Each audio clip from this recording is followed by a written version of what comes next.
Hello, Centenary family.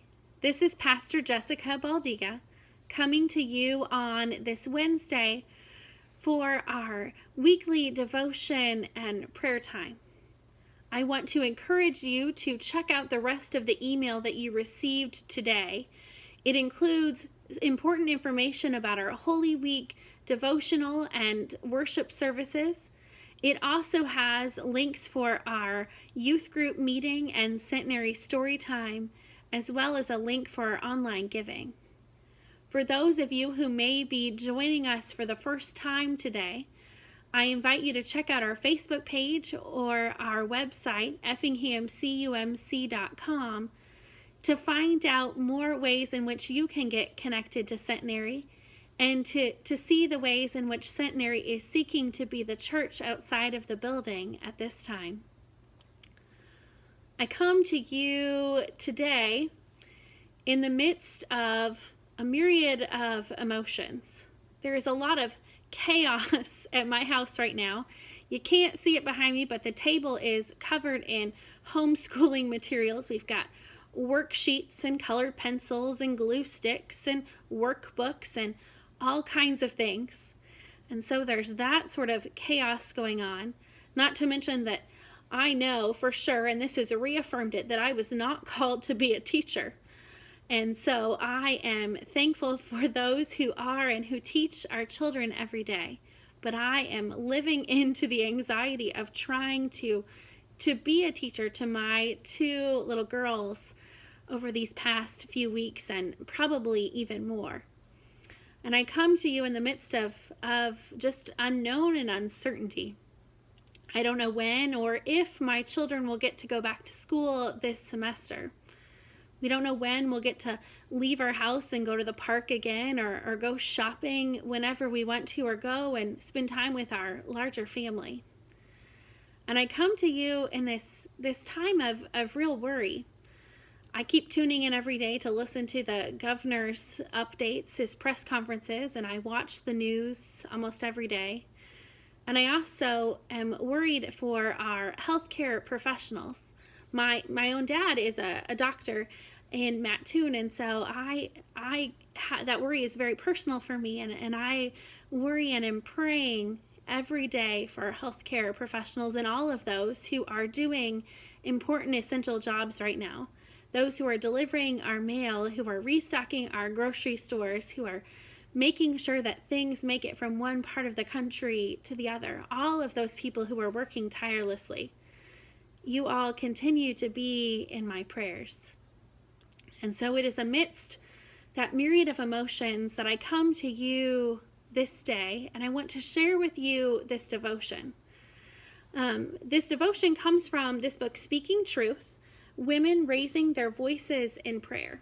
And this is a project of over 90 young clergy women under the age of 35 from various Methodist traditions throughout the world.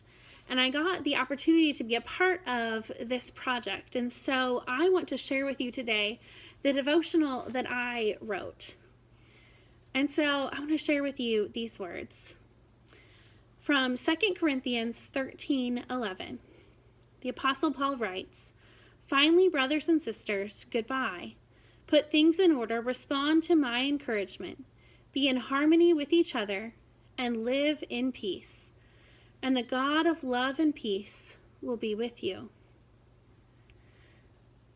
We live in a world filled with so much unrest. We don't have to look far to see violence, fear, and pain all around us. The words of the Apostle Paul as he concludes his writings to the church in Corinth seem to ask something of us that can often seem impossible. Order, harmony, and peaceful living. Where do we even begin to start with all that is happening around us? Being a peacemaker amidst the chaos of the world isn't easy work. As I open my email each morning and read news alerts, the work of peacemaking, of being in harmony with one another, of trying to bring order amidst chaos, seems so far out of my reach. How can I make a difference?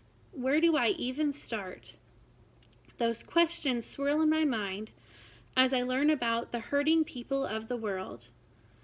In Matthew's gospel account of Jesus' birth, the world then seemed so similar to today's. Herod's fear and jealousy turned to violence and brought chaos to Jesus' family and all of Israel and the surrounding areas.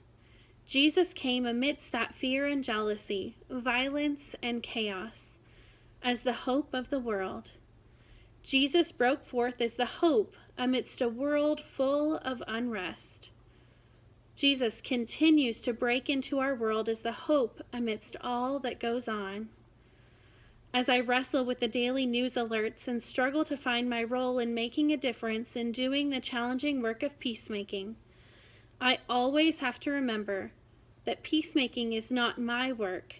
It's God's work that I get to be a part of. None of us are doing this work on our own. Jesus continues to break forth into our world as a bright light of hope, peace, and love. And it is only because of Jesus that we can even begin to do the hard work of peacemaking. And as Paul reminds us, the God of love and peace will be with us. Will you pray with me? God of love and peace, as I look at my community and beyond, I am overwhelmed with all of the pain and chaos in the world. It's hard to know where to begin as I seek to live into your call to bring peace and order. Thank you for not letting me do that work alone, but for being the hope and peace that not only moves me to action, but also guides and encourages me in that hard work. Draw me ever closer to you and into your work of peacemaking. Amen. As I look back at these words that I wrote a really long time ago, I'm reminded of something that I need to continue to remind myself, that I don't have to walk through this anxiety and stress and unknown and everything that I'm feeling right now all by myself. None of us do. It is hard. It is really difficult work to be in the midst of what is going on now. But God is always with us. And God is the one who is encouraging us and equipping us and supporting us and carrying us through all of this. And it is in God that we can find hope.